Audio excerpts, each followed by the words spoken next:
Don't stand next to me tonight. You lower my image. Ethan said it without looking at her, adjusting his cufflinks under the white gala lights as if she was a stain he could smooth out, and Clara just nodded once, her fingers tightening around a champagne glass she never drank from, because she had learned long ago that dignity made less noise than pain. The cameras kept flashing, names echoing across the ballroom, and every introduction he made carved her out of his world, until someone asked, "And who is she?" And Ethan paused just long enough to answer, "She's with me. Not wife, not partner, just a shadow standing in borrowed light." But Clara was not what she looked like, because while he built headlines, she had been the quiet hand stabilizing everything behind him, reviewing contracts at midnight, catching errors no one saw, protecting deals before they collapsed. Her name never printed, but her decisions woven into every success he claimed. Even tonight, hours before the gala, she had corrected a clause that would have cost him millions, sent the email, fixed the damage, and said nothing. And still, he stood there shining while she disappeared beside him. Until the moment shifted, subtle but sharp, when a group of executives glanced at her twice, whispering her name with recognition he didn't notice yet. And for the first time, the room didn't belong entirely to him anymore. Clara set her glass down slowly, slid the ring from her finger, felt the weight leave her hand, and placed it on the table between them without a word, because some exits don't need permission, and some truths don't need to be explained.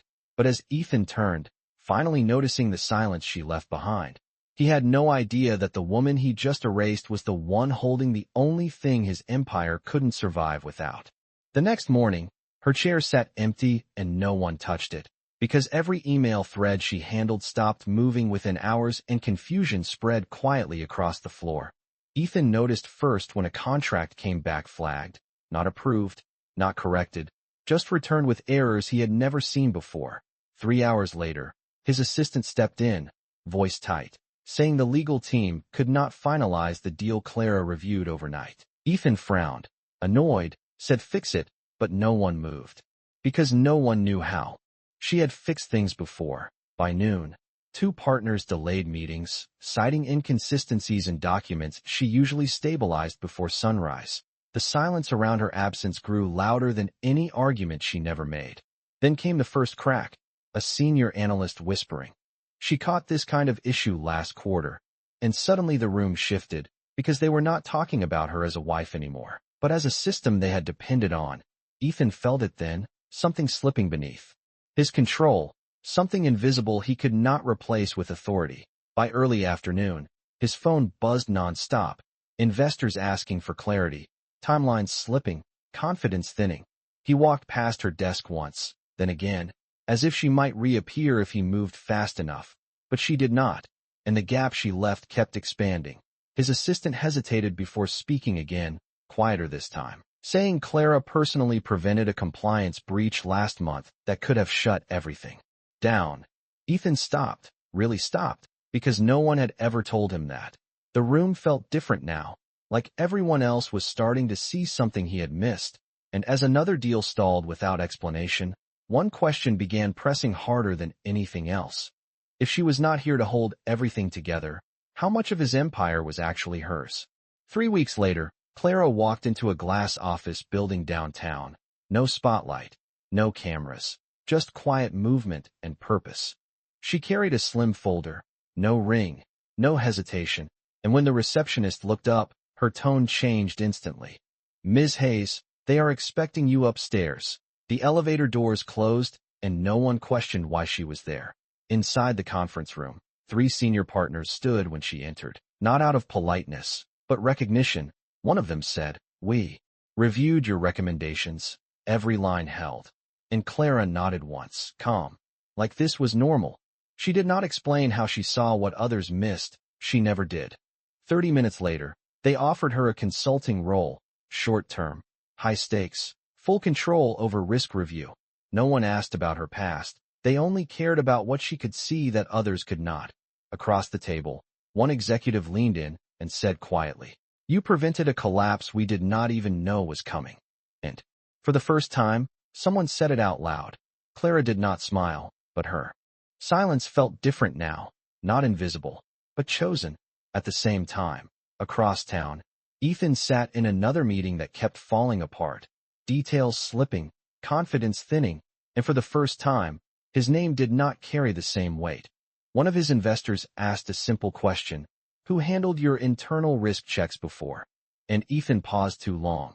Back in the glass office, Clara walked past a row of analysts who stepped aside without being asked, watching her like they were trying to understand something they had overlooked before. One of them whispered, "That is her."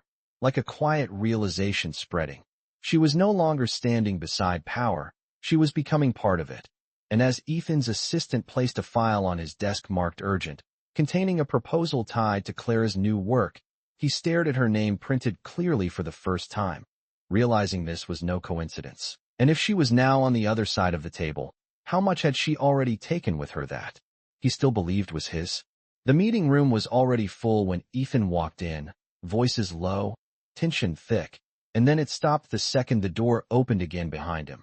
Clara stepped in without rushing, no announcement, no hesitation, and three people stood up at once like it was instinct, not protocol.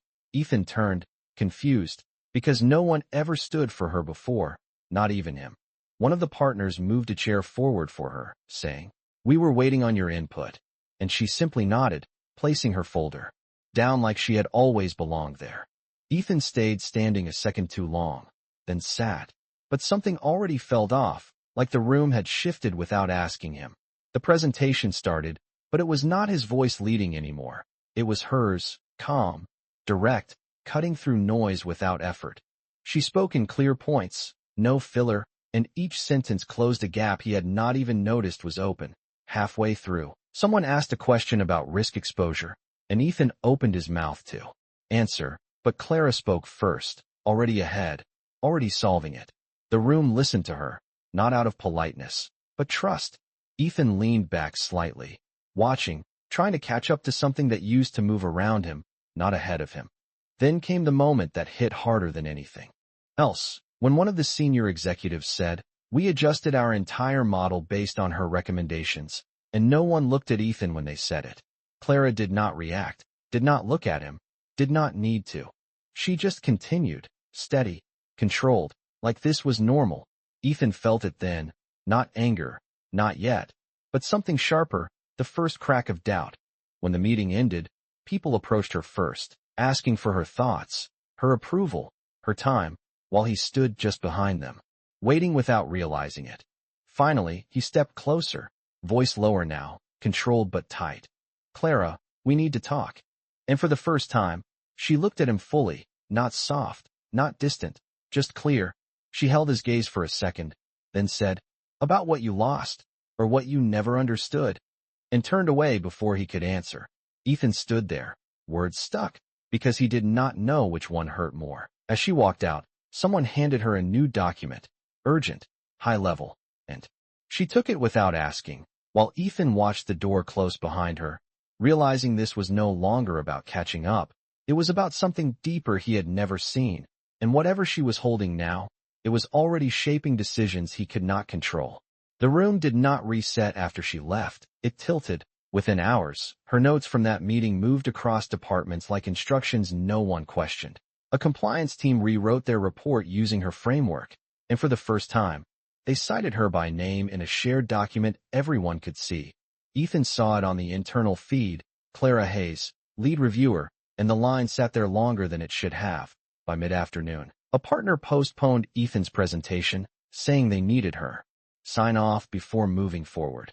He had never needed approval from anyone in that room before. Across the floor, analysts gathered around a screen, replaying her breakdown from the meeting, pausing on details she caught in seconds that they had missed for weeks. One of them said, "She does not guess, she sees patterns," and no one disagreed. Ethan tried to push forward anyway, called for a revision, but his own team hesitated, asking if Clara had reviewed the changes yet. The hesitation was small, but it stayed. Later, in a larger briefing, a senior advisor introduced the updated strategy and said, "We adjusted based on Clara's risk model," and the room nodded like that explained everything. Ethan stood there, listening to his own plan being reshaped without him. His confidence did not disappear, it slipped, piece by piece. every time her name replaced his authority. Then came the first real shift, when an investor asked directly, "Is Clara consulting across divisions now?" And Ethan did not have the answer. That question stayed in the air longer than any report. By evening, his assistant brought in a new file, marked priority, already stamped with her approval, and he realized decisions were moving without waiting for him. He flipped through the pages and recognized structures he had seen before, systems she used when they worked late nights, patterns he never learned to read. The realization came slow but heavy. She had not just supported his empire. She had designed parts of it he never understood, and now those same structures were aligning. Somewhere else, under her direction, beyond his reach, as he looked closer at the final page, a line caught his attention, a reference to a contingency plan drafted months ago under her name alone, a plan he had never seen, never approved, and never questioned, and suddenly one thought pressed harder than anything else. If she had been building something quietly back then, what exactly had she already set in motion before she walked away? He stayed late that night, long after the office emptied, flipping through old reports he never used to read, because for the first time, he needed to understand something he had always assumed. He pulled archived deal files, ones that made his reputation, ones people still referenced when they said his name. The numbers looked familiar, the outcomes still strong, but the notes in the margins told a different story. Clara's initials appeared again and again, small, precise, easy to ignore. Before, impossible to ignore now. She flagged risks before they formed, adjusted terms before they broke, rewrote structures before they failed. Ethan leaned back slowly, the silence heavier than before, because these were not small corrections, these were foundations. One file led to another, and the pattern grew clearer with each page. The biggest acquisition he ever closed, the one that made headlines, had an entire section reworked under her review, a section he once presented as his own strategy. He opened the email thread attached, reading timestamps past midnight. Her messages clean, direct, solving problems he did not even know existed. Then came the moment he could not explain away. A compliance report marked critical, months ago, signed by her alone, preventing a violation that would have frozen everything. He remembered that week, how smoothly everything moved, how he took the win without question. Now the truth sat in front of him, undeniable. She did not support his success. She carried parts of it. The shift hit deeper than pride. It touched structure, control, identity. His phone buzzed, breaking the silence, and his assistant's voice came through, hesitant, saying, "Sir, the board requested Clara specifically for the new oversight committee." And Ethan did not respond right away. The board did not request people lightly. They requested necessity. He looked back at the files, at her name threaded through every turning point, and for the first time, his certainty felt replaced with something colder, something unfamiliar. He had not just lost her presence. He had lost the system that held everything steady. And as he closed the final folder, one realization settled in with weight he could not ignore. If she had built this much without recognition before, what was she capable of now that everyone else was finally watching? And what would happen when he faced her again, knowing none of this was ever truly his? He did not wait for another meeting. He went to her. The next morning, he stood outside the glass building where she now worked. Earlier than usual, earlier than he had ever shown up for anyone. The lobby was quiet, polished, controlled, and when Clara walked in, she did not stop when she saw him. She only slowed slightly, like adjusting to something expected, not surprising. Ethan stepped forward, voice lower than before. "We need to talk." But it did not land the same way it used to. Clara glanced at him once, calm, unreadable, then looked past him toward the elevators. "You have 5 minutes," she said, not asking, not inviting, just allowing. They stood near the corner, no audience, no cameras, but the imbalance was already clear. Ethan spoke first, faster than usual, words stacking. "I went through the files, I saw what you did. I did not know." And for a second, his voice almost broke its usual control. Clara listened without interrupting, her face still, her hands relaxed, no reaction offered. He took a step closer. "You should have told me." And that was when she shifted slightly, not back, not away, just enough to redraw the space between them. "You never asked," she said, Simple, steady, and the sentence landed harder than anything he prepared. Ethan paused, searching for something to regain ground. That does not change what we had. And for the first time, she almost smiled, but it was not warmth, it was clarity. You mean what you believed you had, she replied, and the difference cut deeper than the words. Around them, people moved with purpose, some nodding to her as they passed, one stopping briefly to say, "They are ready for you upstairs," and waiting for her response. Not his. Clara nodded once, then looked back at Ethan, and in that moment, it was undeniable. He was no longer the center of her decisions. He tried once more, quieter now. "We can fix this," but she shook her head lightly, not in anger, just in finality. "There is nothing to fix," she said. "Only things you are starting to understand." The elevator doors opened behind her, and she stepped in without hesitation, turning only long enough to add, "Access to me is not automatic anymore." The doors closed before he could answer, leaving him standing in a space that no longer responded to him. His phone buzzed again. Urgent this time, a message from the board requesting his presence immediately. Regarding a restructuring decision tied to her current work, Ethan looked at the closed doors, then at the message, and for the first time, he understood this was not just distance. This was separation, and whatever decision she was about to make next, he would not be the one controlling it. The boardroom was quieter than usual when he walked in, not tense, just settled, like decisions had already been made without him. Clara stood at the far end of the table, reviewing a document, and no one interrupted her, not even when Ethan entered. He stopped halfway, watching her for a second longer than necessary, because this time she did not look like someone he once knew. She looked like someone everyone else already trusted. One of the board members nodded toward her and said, "We are ready when you are," not him. Her. Clara closed the folder calmly, then finally looked at Ethan, not surprised, not guarded, just present. He stepped forward, voice controlled but heavier now. "You knew this would happen," and she did not deny it. "I knew you would see it eventually," she replied. Simple, direct. The room stayed silent, no one stepping in, because this was no longer private. It was structural. Ethan exhaled slowly, trying to hold on to something familiar. "You let me believe it was mine." And this time she answered without pause. "You decided it was yours," she said, and the difference landed across the table. A few heads lowered slightly, not out of discomfort, but recognition. He shook his head once, quieter now. "We built that together." And for the first time, her expression shifted, not soft, not angry, just clear. "No," she said. "I built it beside you, and you stood in front of it."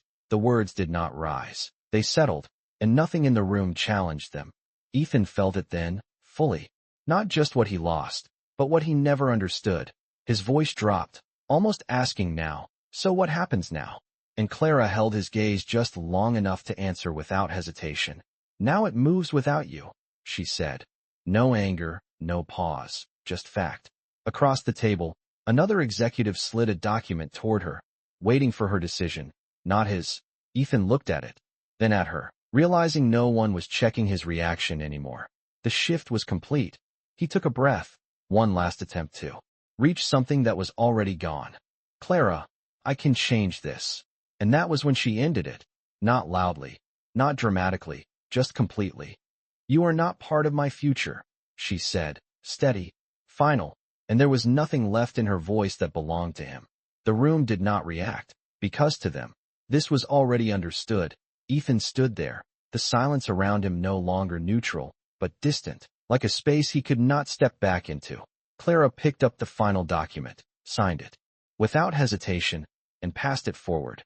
The decision moved, the structure shifted, and he was no longer inside it. As she gathered her things, she paused just once, not for him, but for the moment, then walked past him without stopping. And as the door closed behind her, one quiet thought remained heavier than everything else. If this was the part she let him see, what had she already set in motion that he would never be able to reach again? Months later, Clara stood in a quiet office overlooking the city, not at the center of noise, but at the center of movement, where decisions passed through her without needing attention. Her name was no longer introduced. It was expected, written into structures, built into systems that held steady without explanation. People did not ask if she belonged there anymore. They adjusted when she entered, they waited when she spoke, and they moved when she decided. There was no rush in her now, no need to prove, no need to correct what others failed to see. She had already stepped beyond that. Her days were measured, clear, uninterrupted by doubt that once surrounded her.